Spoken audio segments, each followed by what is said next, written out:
Hello, my fairy foxes. We are back again with Amnesia Memories. We have just left the university where Kent was working on his conference junk, and we have run into this green-haired fellow here.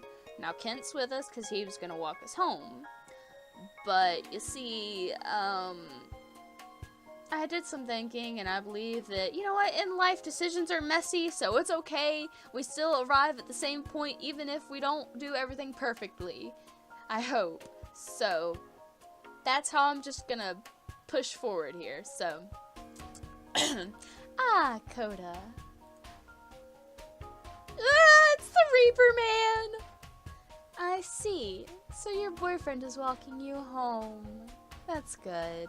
I don't need to worry. Oh, don't get any closer. I see you're wary. Well, yes. I think it's good that you're wary around me. Coda, could this be the Reaper-like man that you mentioned before?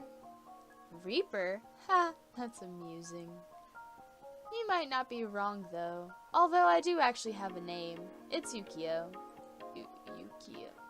You seem to know me, but I don't ever recall meeting you. That's right. I just know you. It's all one way. And what about Coda? She is... I don't know. Well, do you remember me? Huh? What do you mean you don't know? Does she know you or does she not? Which is it? Just from the time... I'm not sure, do I? I don't know what... Just from the time we met the other day. Is it really okay to answer so honestly? I see. So we haven't met. Or maybe you just don't remember. Regardless, I'm glad you seem well. Be very careful as you go about your life. And be especially careful around me. Wait, what exactly do you know? Nothing that I can talk about at this stage. More importantly, Kent, take good care of her. I don't need to be told that by someone I don't even know. Oh, right. Sorry. There was a time when we knew each other, too. What? No, it's nothing. Pay no attention to me. Just don't let your guard down. If I see you near her again, I won't hesitate to report you to the police. That's fine. Just make sure that you don't hesitate when the time comes. Anyway, I hope we never meet again. I won't go by the cafe anymore. I hope you find happiness. He was a mysterious and creepy man, just as you said. On the surface, he seems to be worried about you, but I don't comprehend why he's treating himself as such a dangerous person. I suppose a straight interpretation would be, he may lose control and become the type of man who kills for pleasure. Although I don't want to believe that. Kills for pleasure? Don't say something like that so lightly. By the cafe, could he have meant Meido no Hitsuji? Did he show up there often? Huh? We have no idea. We've never seen him there as far as we know. And you were talking to him like you didn't know him. Maybe he goes to the cafe, but you just didn't recognize him. You would probably remember his face if he called you by name a lot. And yesterday, your attitude towards that young man Shin was more like you'd never met him before. What? Now you're suspicious one?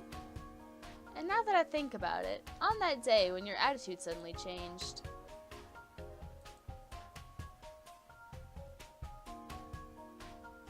My attitude hasn't changed. Could we hurry home? Anyway, that man is dangerous. I should get you home before it's completely dark outside. You have work tomorrow, right?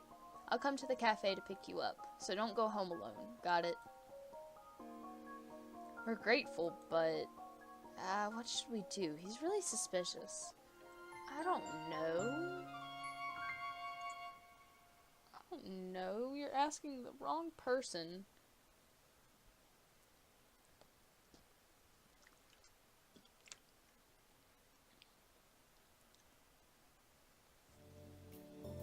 Oh, Coda. Ken is at the table over there. Wait, already? There's still an hour left before you're off work. He wanted to know about Yukio, and I told him Yukio was one of your regular customers. Don't tell me you're cheating on him with Yukio. She's not! Wait, and was Yukio really one of the regular customers? To the point where you knew him by name? What should we do? This is bad. You talked to him like he was a stranger yesterday. Ken probably thinks this is strange too. And isn't it a little unfair of him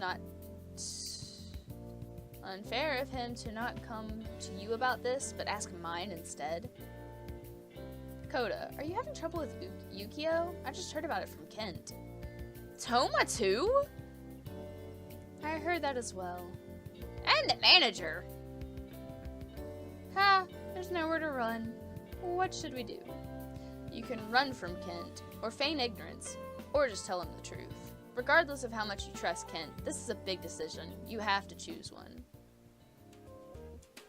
I mean, I'm gonna tell him, listen, I have amnesia. I don't know what the fuck's going on. I'm sorry.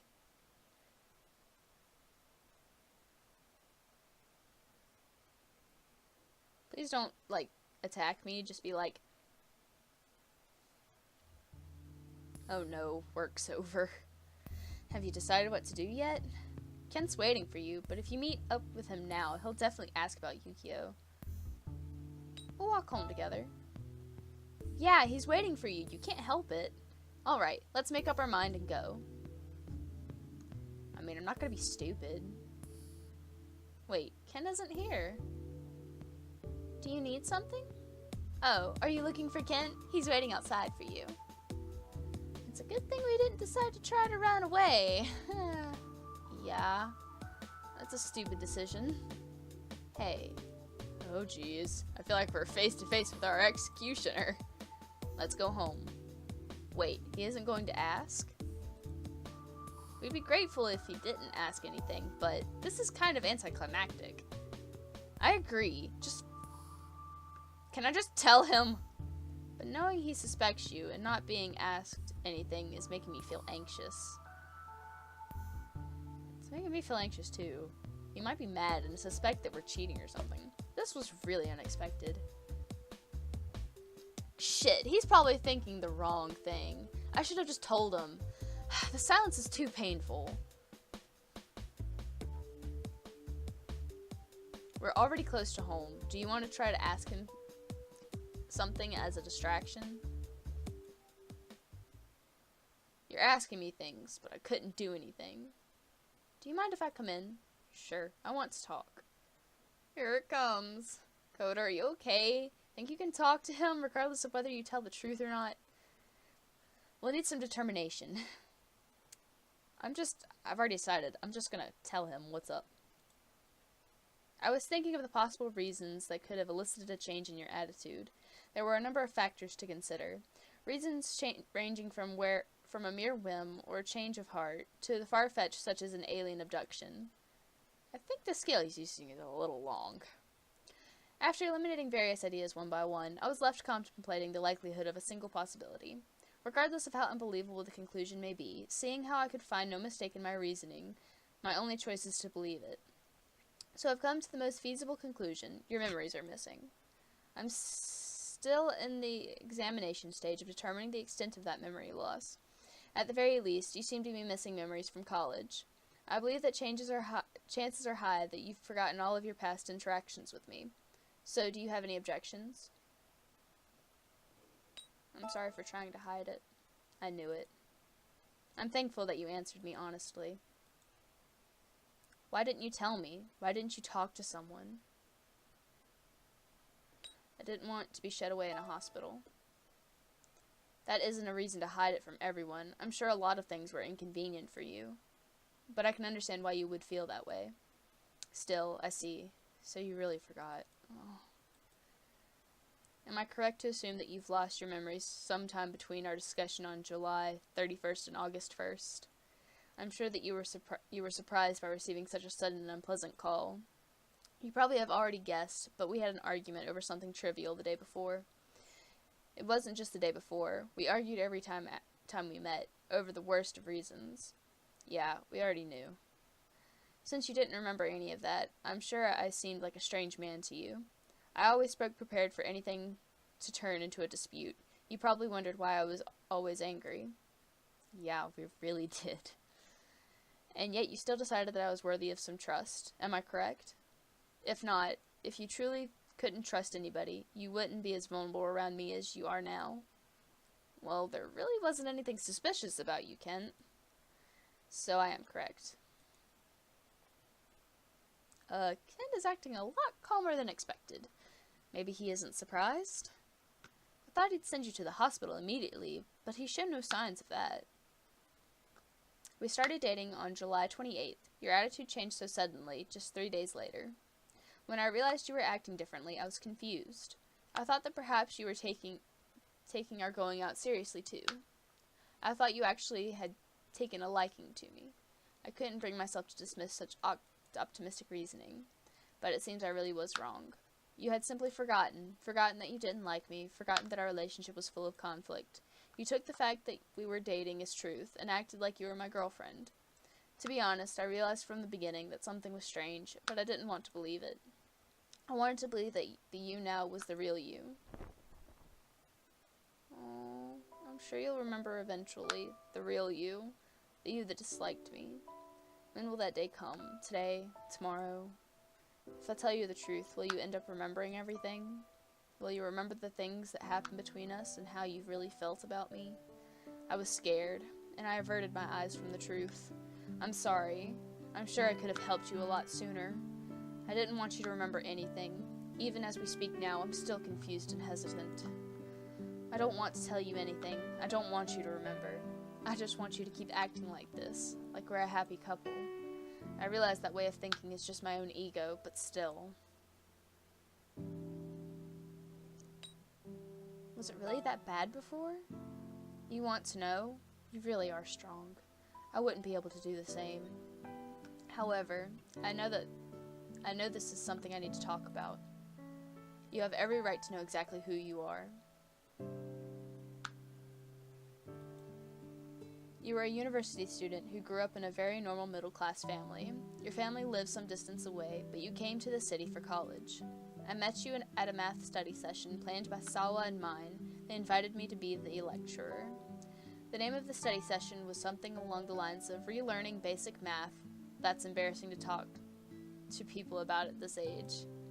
Anyway, I'm sure their aim was EQ. It seems they had asked him to be their lecturer first. EQ was in the same club as mine. I had heard many times before that she was looking for a way to get closer to him. But EQ introduced me instead, saying that I was far more suitable when it came to mathematics. He said he'd help out in some of my experiments concerning his condition, so I agreed to the lecture. You were one of the students participating at the time. We didn't get close during that class. Though our ages were fairly far apart, I was simply the teacher and you were the student. However, after getting to recognize who you were, I realized that we walked the same path at about the same time every morning. I was taking walks as a change of lifestyle from being shut in the laboratory, and you were walking your dog. After realizing you knew me, you would talk to me every day. There's no special reason why our relationship was so rocky. I anger people fairly easy, so it was normal for people to dislike me. The one thing that was different, though, is that you never gave up on talking to me.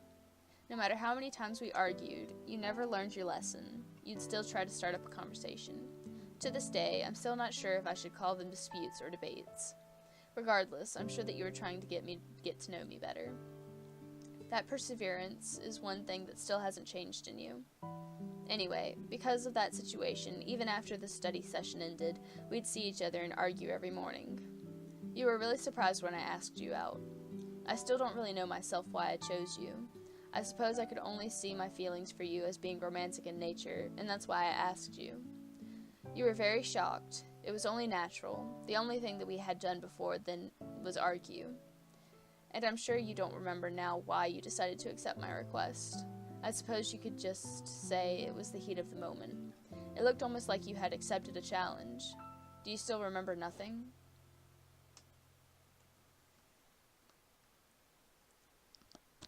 I remember.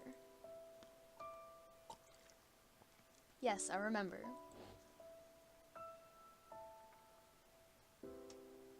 What? I said I can only see my feelings towards you as being romantic in nature. And if a man has romantic feelings for a woman, his response should be to ask her out. That's what I thought, so that's what I did. Wait a minute. You said yourself before that love is just something created by chemicals in the brain. I did, and I still believe that now. Then why? What's wrong with delusions? At present, there are changes commonly known as love occurring in my brain. That's the truth. And I'm interested in these changes. I want to analyze whether this really is a romantic emotion or not, and if it is, exactly what changes will occur. So Coda, do you have romantic feelings for anyone right now? Not really, but then there should be no problem. Would you like to try dating me? It's like an experiment. Why should I have to cooperate with something like that? If you don't want to, that's fine. But I thought you wanted to preach to me about the existence and meaning of love. This is the perfect chance. I believe romantic emotions are merely a product of intracerebral chemicals, a part of one's instinct to preserve its species. However, you say that love doesn't need to have such a reason. If, as you say, the emotion known as love is a higher power beyond such reason and calculation, I'd like you to make me believe it. If you manage to prove to me that you are correct, I promise to hold your emotional arguments in higher regard. I don't see any drawbacks to the proposition on your part. But I don't like you. I fully understand your dislike of me, more than I'd like to, in fact. Actually, the word dislike may not describe it well enough. I could even say that I'm hated by you. That's what I believe. But would you give up on preaching the higher meaning of love just because you detest a man? My brain hurts. Right, I didn't like Kent. But after hearing the logic in his argument, I couldn't find a good reason to refuse him. I got irritated and accepted. That's what happened 3 days before I lost my memories. I see. It was only natural for Kent to see my attitude as suspicious. What is it? Did you remember something? I'm sure it wasn't a favorable memory in regards to us. I really doubt that the previous me could have sat down and talked calmly with Kent like this. There's no way you have any memories favorable of me. If I didn't lose my memories, I might have never seen Kent make such a sad face in front of me. Why? Why is there a break right now?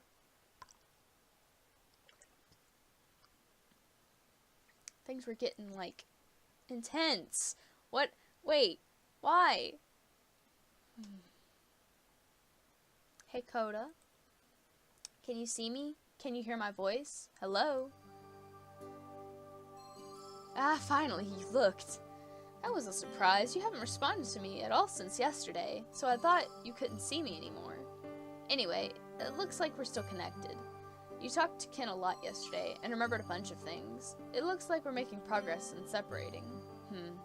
Well, I'm happy that things are going the way we wanted, but doesn't your relationship with Kent seem really strange? I'd feel really irresponsible if I was just like, mission complete, and left you like this. Of course, I want to be separated, but I also want to see you off into a good future. That's just how I feel. Sorry, my jaw's locking up on me. By the way, your relationship. I guess we can say that Kent's love towards you was one-sided? I'm glad that he didn't have any intentions of dragging you off to a hospital, but maybe he's also thinking that he doesn't want you to remember. You still feel kind of dizzy, don't you? Maybe it's the shock of remembering all those memories at once. You have work today. Will you be alright? Try not to push yourself too hard. Anyway, let's head over now.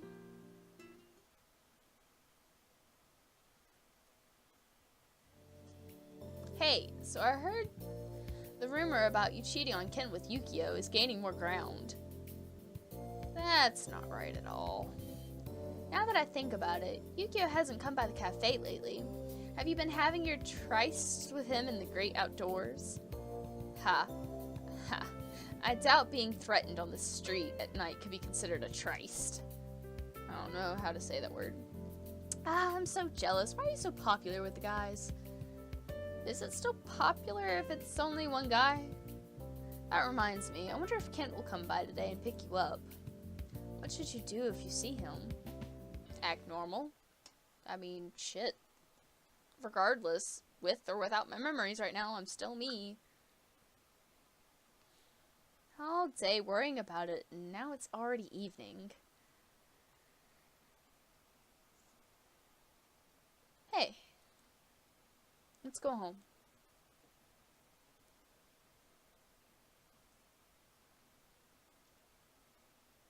I feel dizzy.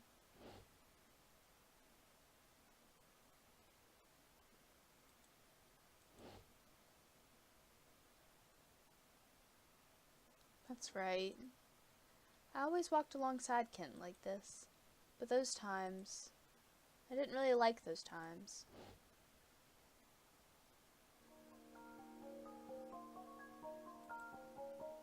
How long are you going to act like that? Coda, what happened?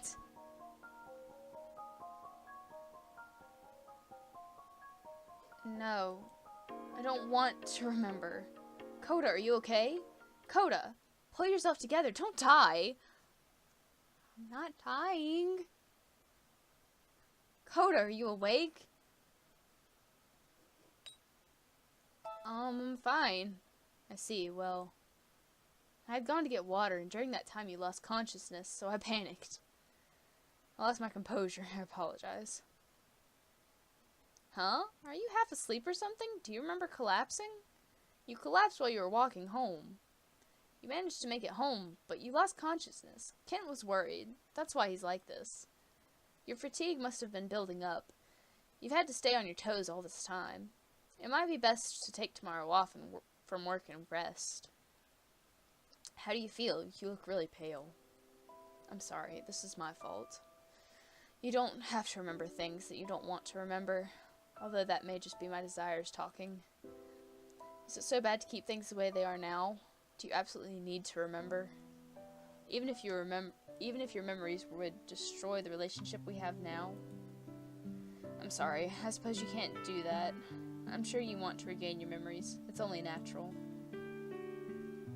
It's just as Kent says. You can't just sit by and not remember anything. If you don't try to receive your memories, my consciousness will invade yours more and more. If you don't remember your past and separate from me, your life will turn into a total mess. I feel bad for Kent, and it's possible that you don't want to remember either, but you can't not remember these things. I mean, if you take what I've been experiencing lately, and if I still remember once I gain my memories, then they should kind of even out, and then I'll have a new perspective, you know? Like, I don't know, that's just me thinking on the subject. Ding dong! Looks like someone's here. I wonder if it's Kent. Can you get up? Think you can walk to the door? Good morning. Mind if I come in? Of course. I don't mind if you stay in bed. You don't have any family around, right? I came here to look after you. Aww. How are you feeling? Think you can eat? I bought nutritious and sweet foods that are easy to eat. A simple and effective way to replenish stamina. I'll get you some water. Don't worry about me. Just lay down. Oh, this makes me so, like, happy. Kent is really nice. He really is like a different person from when we first met. I wonder if Kent changed. Or maybe he was always a nice guy if you never got mad at him. But he was saying things like he's used to being disliked. In that case, Kent must have changed completely in the past 3 weeks. That conference is really important to him, but he's here taking care of you instead of preparing. Oh, are you dizzy? Sorry, now's not the time to be thinking deeply. Just sleep. I'll keep watch and make sure Kent doesn't try anything funny. I'm sure he won't. I trust Kent a lot more than that. Good night, Coda.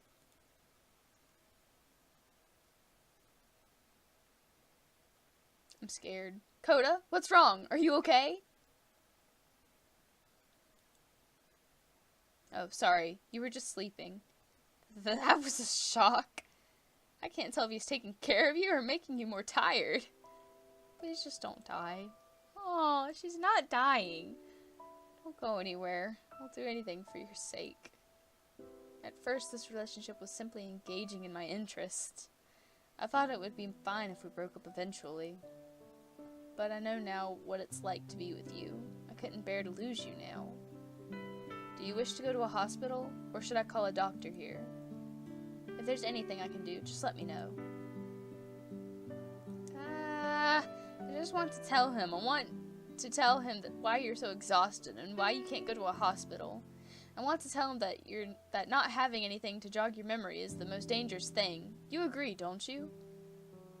You can see just how much Kent's worried about you. He said that you could ask him for anything. I wonder if that includes asking him to believe in the existence of spirits. I doubt it. What is it? Is there something you need? Will you believe me if I tell you something? What? Do you have a secret even more shocking than the fact you don't have memories? So you're going to tell him. That's right. You don't want to keep any secrets from someone who's this worried about you. 15 minutes later. That was a long explanation.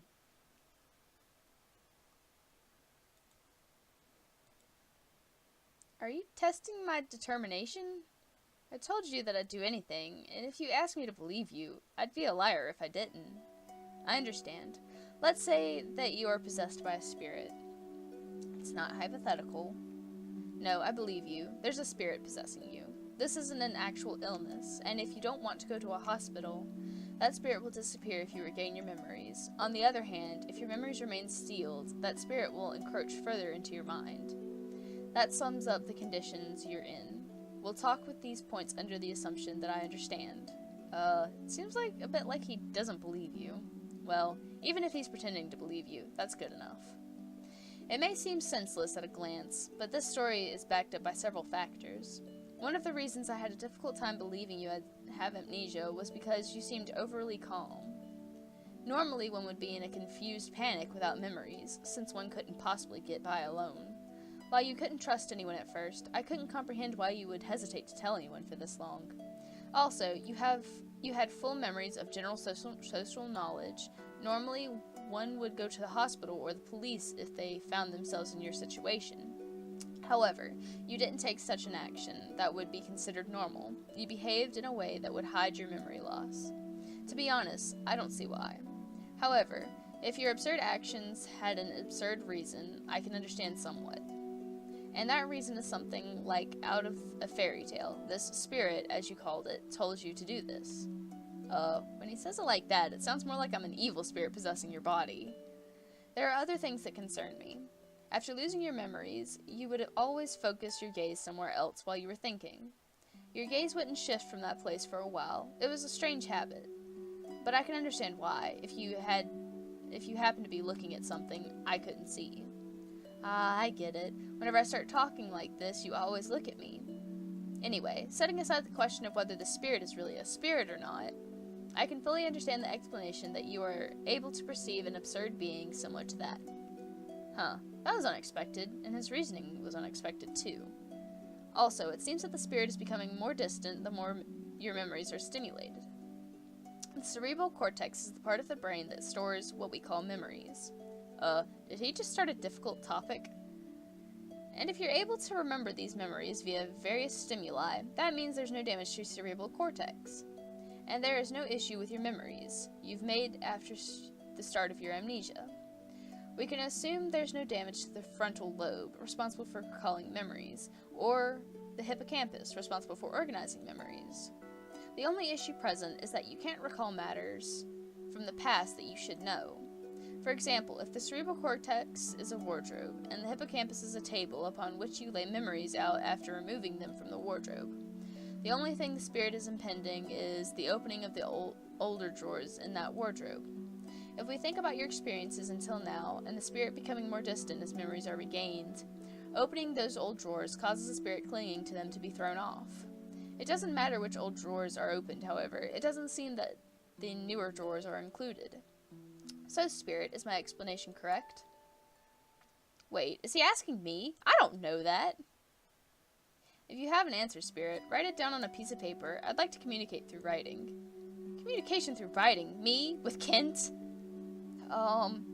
Right. It's nice to meet you. It's nice to meet me. Listen, Spirit, I'm requesting an answer in regards to the assumption I have just explained. I don't know if that's correct or not. It doesn't seem to be a smart being. Oh, be quiet. However, this is a very human response. It seems there really is another being inside your head. In that case, I should try to interact with it more humanely. It's nice to meet you, Spirit. I'm probably the first person to greet you. You really are. What a surprise. You're surprised? You seem to be a cheerful character. Anyway, Spirit, do you wish to leave her body as soon as possible? Of course I do, but I was too worried to leave before finding someone she can trust. I see. So I'm not someone that can be trusted? I think you can be trusted, but you're going to be leaving to study abroad soon. That's true. I see. So that's why it doesn't seem like you have much enthusiasm for recovering her memories. Well, I do want to recover them, but it hasn't been going well. But I definitely want her to recover everything one day and return to her normal life. I just wanted to avoid rushing and putting her in a bad situation. Sure, I'll be gone once we separate, but she still has to live out her life afterwards. I see. It seems your spirit is a very kind-hearted spirit. If you'd like to recover those memories more quickly, I can think of several ways I could help. I could talk of memories to provide her with the adequate stimulation, and I could also get in touch with Sawa, Toma, and the others to do so. Creating new drawers of memories would be another way to utilize their cooperation. It seems you haven't remembered many memories up until now. If that amount is enough to make the spirit start fading away, it shouldn't be too difficult to free the rest of those drawers. If you desire it, I'll promise to continue helping you after I return from abroad. Is it okay if I remember? Of course, I don't mind. Sorry, I was upset yesterday. It's only natural for me to help you regain your normal life. Even that not-so-bright spirit was able to see that as a natural course of action. What was I thinking? Is he calling me dumb? Spirit, I'm sorry about the actions I've taken in the past. I'll prioritize her happiness from now on. Could you feel at ease and just leave her to me? Well, if that's really what you want, I think that would be best, Kent. Even if you leave me as a result of regaining your memories, I promise I'll do what I can to make sure there are no difficulties in your life. So don't worry, you can rely on me. Kent. I think it's a good thing that you're her boyfriend, Kent. I see. Thank you. I need to do my best to live up to those words. Huh. Well, that was an interesting course of action. This has gone a little different than I thought it would. So, I think I'm just going to, save this. We've had a lot of information dumped on us. We've had a lot going on. Okay, Kent is now working with Orion. This is I'm amused that he's communicating with Orion. But, yeah, so a lot of cute stuff happened, a lot of sad stuff happened. I hope that I'm on the way to getting a good route. If I do end up getting a good route, then I will probably not try and go back and get the bad route because, okay, whenever I played Amnesia the first time, Toma's route, I went back and changed a few of my decisions in order to see if a different outcome would come out, and I ended up getting the good end. So, I feel like we're probably getting close, I feel like we're getting close to the end, obviously, because it's the 21st of August, so we're getting close to the end of the month. And the games only last, I think, that long. Like, you know, there's a set number of days and junk, so. But we'll just have to wait to see what happens in the next video, so. Bye-bye!